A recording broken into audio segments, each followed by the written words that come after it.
এইভাবে আজকে এই স্কুলটাতে আমি দেখেছি যে মাঠ রয়েছে, কিন্তু সব স্কুলে কিন্তু মাঠ নাই।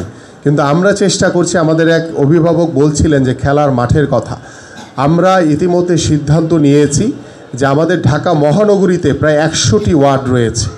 সেই 100টি ওয়ার্ডে আমরা চেষ্টা করব প্রত্যেকটি ওয়ার্ডে একটি খেলার মাঠ বের করার জন্য, যেখানে আমাদের সন্তানরা, আমাদের তরুণ সমাজ, আমাদের যুব সমাজ তারা যাতে প্রতিদিনই খেলার জন্য তারা ওই মাঠটিকে ব্যবহার করতে পারে, এবং সেটি আমরা সরকারিভাবে প্রয়োজনে অ্যাকোয়ার করে ইনশাল্লাহ আমরা সেটি আমাদের সন্তানদের জন্য আমরা খেলার উপযোগী করে দিব। এবং খেলার মাঠে এমন একটি পরিবেশ আমরা তৈরি করতে চাই, এবং খেলার মাঠের চারিপাশে আমরা ওয়াকওয়ে তৈরি করে দিতে চাই। যারা আমাদের বৃদ্ধ বাবা মা রয়েছে, বয়োজ্যেষ্ঠ যারা মুরব্বী রয়েছে, তারা যাতে বিকালবেলা কিংবা সকালবেলা যাতে ওই মাঠের চারপাশে যাতে হাঁটতে পারে, সেই ধরনের একটি সুন্দর পরিবেশ আমরা তৈরি করতে চাই।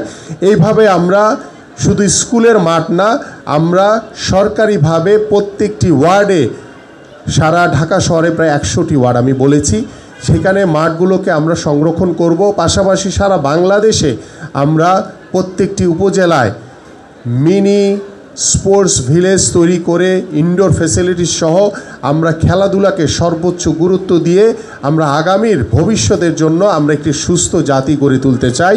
এবং আমরা বিশ্বাস করি আপনাদের স্কুলের যেই সমস্যাগুলো রয়েছে, আমি খুব বেশি সমস্যা দেখি নাই। আমার কাছে খুবই ভালো লেগেছে যে আমাদের অভিভাবকরা অত্যন্ত আন্তরিক, আমাদের এই স্কুলের সকল